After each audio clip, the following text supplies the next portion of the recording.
ગામમાં બ્રાહ્મણ બ્રાહ્મણી રહી. તેમના સંતાનમાં 7 દીકરા હતા. હજી દીકરીઓ નાની હતી અને ભણતા હતા. બ્રાહ્મણ ગામમાં ભિક્ષાવૃત્તિ કરી, કથા વાર્તા કરી આખા કુટુંબનું માંડ પૂરું કરતો હતો. કેટલીક વાર બ્રાહ્મણ અને બ્રાહ્મણી ભૂખ્યા પેટે સૂઈ રહેવું પડતું. આવી ગરીબ હાલત હોવા છતાં બ્રાહ્મણ અને બ્રાહ્મણીની ખાનદાની અને ધાર્મિક ભાવના પૂર્ણપણે ભરેલા હતા. બ્રાહ્મણીનો ભાઈ તે જ ગામમાં રહેતો હતો. તે પૈસે ટકે સુખી હતો, ખાનદાની હતો, પણ તેની પત્ની ઈર્ષાળુ અને અભિમાની હતી. ભાઈના ઘરમાં ભાભીનું ચલણ હતું. ભાભી કહે તે થાય, ભાઈ ભાભી કહે તેમ વર્તે. ભાભી ભાઈને કહે તમારે તમારો વેપાર કરી રાખો, ઘરમાં અને વ્યવહારમાં તમારે માથું મારવું નહીં, હું બધું સંભાળી લઈશ. આ ભાઈ ભાભીની સંપત્તિ ઘણી, પણ એકી સંતાન નહીં. કુદરતનો નિયમ પણ કંઈ અજબ છે. જ્યાં ખાવા ના હોય ત્યાં ઢગલાબંધ બાળકો હોય, જ્યાં ખાવા હોય ત્યાં ખાનાર ના હોય. એવા પુરુષોત્તમ માસ બ્રાહ્મણ બ્રાહ્મણી પુરુષોત્તમ માસનું વ્રત કરવું નક્કી કર્યું. બીજી બાજુ બ્રાહ્મણીની ભાભી પણ વ્રત કરવું નક્કી કર્યું. બ્રાહ્મણ અને બ્રાહ્મણી સવારે વહેલા ઉઠી નદીએ સ્નાન કરવા જાય, કાંઠા ગોરવાનું પૂજન કરે, કથા વાર્તા સાંભળે, શક્તિ મુજબ દાન દે અને ઘેર આવે. પુરુષોત્તમ ભગવાનનું નામ સ્મરણ કરી ભક્તિ કરે. ભાભી સવારે મોડી ઉઠી નાહવા માટે નદીએ જાય, કોળીઓ માંડ પલાળે અને ભાગમ ભાગ કરતી ઘેર દોડી આવે. તે તો સંતાન પ્રાપ્તિના અર્થે જ પરાણે પુરુષોત્તમ માસ કરતી હતી. તેને તેમાં બહુ રસ નહોતો. પુરુષોત્તમ માસ પૂરો થતાં ભાભીએ તેનું ઉજવણું કરવા વિચાર્યું. પતિ પાસે સંમતિ લઈ તેણે દોમદમાન સાથે ઉજવણીની તૈયારી કરવા માંડી. તેણે ઘણા સગાવાલાને જમવા માટે બોલાવ્યા. આ લોકલાજ કરીને તેણે નંદને ઘેર જઈને કહ્યું, હું પુરુષોત્તમ માસનું ઉજવણું કરું છું, તમે સાગમટે જમવા આવજો. બધા છોકરાઓને પતિ સાથે હું બોલાવું ત્યારે જ આવજો. ખાવ કરતાં દોડ્યા ના આવતા. સૌ જમી રહ્યા પછી હું બોલાવા આવીશ. આટલું કંઈ ભાભી ચાલી ગઈ. બ્રાહ્મણીને તેના ભાભીના વેણ સાંભળી ઓછું આવી ગયું. તેની આંખમાં જચડી આવી ગયા. તેને ધીમે રહી આંખ લૂંચી નાખી, કેમ કે છોકરાઓ પાસે ઊભા હતા. હરખ ખેલાથી છોકરાઓ નાચવા લાગ્યા. મામાના ઘેર સાંજે જાત જાતનું જમવાનું મળશે. તે આશાએ છોકરાઓ સવારે ખાધું પણ નહીં. બ્રાહ્મણી વિચાર લાગી, ભાઈ પાસે ટકે સુખી છે, તેને મદદ કરી શકે તેમ છે, પણ ઈર્ષાળુ ભાભીના હાથમાં ઘરનો કારોબાર હોવાથી આજ દિન સુધી ભાઈ ભાભીએ જણા પર મદદ કરી નથી. ભાભીના મેણાટોળે સાંભળવા મળશે તેવી કે ભાગી જ પિયર જતી. ઘણા વર્ષો થયા છતાં ભાઈ ભાભીએ તેને વાર તહેવારે કપડું પણ આપ્યું નથી. પછી ભાંજડાને તે શું આપે? આવી ભાભી લોકલાજે આમંત્રણો આપવા તો ગઈ, પણ આશા નથી કે તે મને બોલાવવા આવે. સાંજ પડી, સગાવાલા બધા બની તૈયારથી જમવા લાગ્યા. બ્રાહ્મણી નામ બાળકો પણ માને કહી, માં અમને બધાને તૈયાર કર અને તું મારા પિતા પણ તૈયાર થઈ જાઓ. આપણે બધા આજે મામાને ત્યાં જમવાનું છે, તેથી મોડું ના કરશો. સવારના ભૂખ્યા છોકરાઓને બ્રાહ્મણી માંડ સમજાવીને શાંત રાખી. આપણે તો ઘરના માણસ સૌ જમી લે, પછી જમીએ તો જ શોભે. હમણાં તમારી મામી અમને બોલાવવા આવશે, પછી આપણે જઈશું. આમ કરતા દિવસ આથમી ગયો. બધા જમીને પાછા ફરવા લાગ્યા, પણ મામાના ઘરેથી કોઈ તેડવા ન આવ્યું.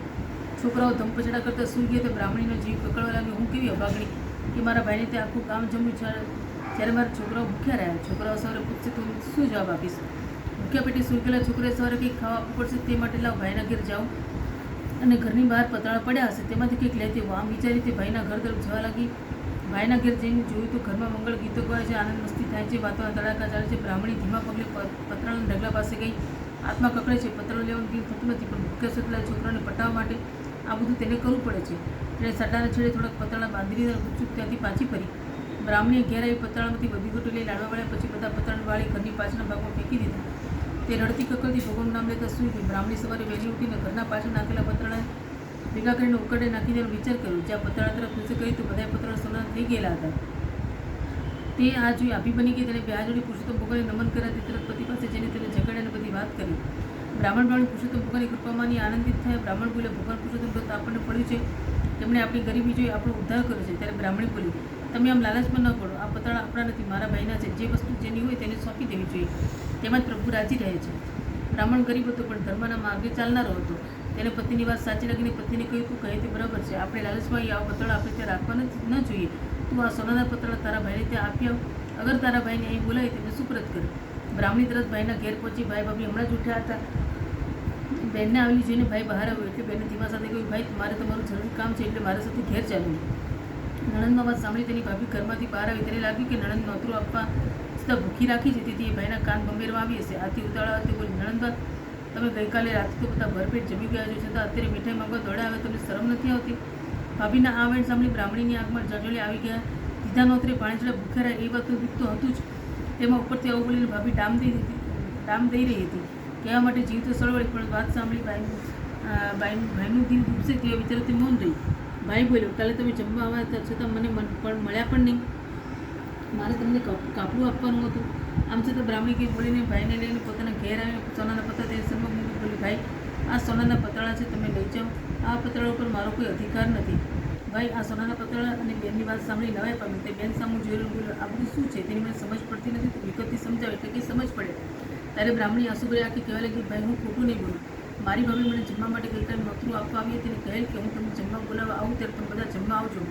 રાત પડવા છતાં અમને કોઈ બોલાવવા આવ્યું નહીં, એટલે તારા ભાઈજડાઓને ભૂખી પેટી સુવડાવી દીધા. પછી વિચાર આવ્યો કે સવારે છોકરો મામાના ઘરનું મિષ્ટાન ખાવા માગશે તો હું શું જવાબ દઈશ. આથી કરીને હું તારી ત્યાં મોડી રાત્રે આવી તમે બધા ધમાલમાં હતા, તેથી મારી નજર ન પડી. બહાર પતરાળાનો ઢગલો પડ્યો હતો, તેમજ થોડા પતરાળા લઈ હું ઘેર આવી. બધા ઘટાઈને લાડવા વેળાને પતરાળા ઘરની પાછળના ભાગે નાખી દીધા. સવારે વહેલી ઉઠી તે પતરાળા ઉકળે નાખવા લઈ જાઉં. હું ઘરની પાછળ ગઈ તો તે ઉકળવા જાઉં છું તો તે બધા સોનાના પતરાળા દેખાયા. મેં તારા બંનેને વાત કરી અને બંને નક્કી કર્યું કે આ પતરાળા તારા હોવાથી આ ઉપર મારો અધિકાર નથી, તારો અધિકાર છે. તેથી હું બધા પતરાળા તને આપવા માટે અહીં તેડી લાવી છું. બેનની વાત સાંભળી ભાઈની આંખોમાંથી આંસુની ધારા વહેવા લાગી. એ હતા દુઃખના આંસુ. ગામ તેને ત્યાં જમી ગયું, વાવા બોલાવી ગયું. જ્યારે તેની બેન બનેવી અને ભાણેજો ભૂખે પેટે સૂઈ રહ્યા, તેને પોતાની પત્ની પર ઘણો તિરસ્કાર છૂટ્યો. બીજા હતા હર્ષના આંસુ. આટલું બધું વીતવા છતાં બેન ભાઈને જણાવતી નથી અને સોનાના પત્ર તેને આપવા તૈયાર થઈ ગઈ. આ હતી ગરીબ બહેનની દિલાવરી અને ખાનદાનીના. ભાઈને રડતું જોઈ બેને તેને આશ્વાસન આપી શાંત પાડ્યો. ભાઈ તરફ સમજી ગયું કે આ ગરીબ બહેનના વ્રતનો પ્રભાવ છે. પુરુષોત્તમ ભગવાન તેના ઉપર કૃપા કરે છે, માટે ભગવાને તેને આપ્યું છે, એના ઉપર મારો હક ન ગણાય. જો હું આ લઉં તો પાપમાં પડું. છઠ્ઠી બેનને ઉદ્દેશીને ભાઈ કહ્યું, બેન આ પતરાળા ઉપર મારો અધિકાર નથી. આ તો તને પુરુષોત્તમ ભગવાને વ્રતના ફળરૂપી આપ્યા છે. આ ધનમાંથી તું પુણ્યદાન કર, આ તારું છે અને તું ભોગવ. આમ કહી પોતાના ઘરે ચાલી ગયો. બ્રાહ્મણે આમાંનું થોડું સોનું વેચી રોકડ નાણું એકઠું કરી ઘર ઠીકઠાક કર્યું. બ્રાહ્મણે બાળકોના નવા કપડાં તૈયાર કર્યા. પછી જમણવાર ગોઠવ્યો. બ્રાહ્મણ અને બ્રાહ્મણી જાતે જઈને ઘેર ઘેર નોતરા દઈ આવ્યા. આ વાત ઉડતી ભાભીને કાને આવી. તેનું મન નારાજ થયું. તેને તેના પતિને પૂછ્યું, મેં સાંભળ્યું છે કે તમારી બેન જમણ કરે છે, તેને આખા ગામને નોતરા આપ્યા છે, તે વાત ખરી? હા, વાત ખરી છે. પુરુષોત્તમ ભગવાન તેના પર કૃપા કરી છે, તે હવે ગરીબ નથી રહી. આપણા કરતાં બધું ધનવાન થઈ ગઈ છે. આખા ગામને તે જમાડવી છે. આપણા ઘરે પણ નોતરું આપવા આવશે. થોડી વાર થઈ કે બ્રાહ્મણી તેમને ઘરે નોતરું આપવા આવ્યા. તેમને આવા નોતરું દીધું. ચોક્કસ આવા કોઈ નણંદના નોતરાથી ભાભીના પેટમાં તેલ ડર્યું. પણ કરે શું, તેણે સમય પાર કે નણંદ નાનોને આવકાર આપી સારું મનાવ્યું. સાંજે જમણવાર થયો. સૌ જમવા 32 પકવાન 33 શાક પીસ્યા. પુરુષોત્તમ ભગવાને રસોઈમાં એવો સ્વાદ મૂક્યો કે સૌ કોઈ આંગળા ચાટવા લાગ્યા. બધા રસોઈના બરોબર વખાણ કરવા લાગ્યા. છેલ્લે ભાઈ ભાભીને પોતાના પતિ સાથે બ્રાહ્મણી જમવા બેઠી. સૌથી મોટો ભાણે લાડુ લઈને પીરસવા નીકળ્યો. તેણે બધા ઘીથી રસપીતા લાડુ મૂક્યા અને મામીની થાળીમાં સોનાના લાડુ મૂક્યો.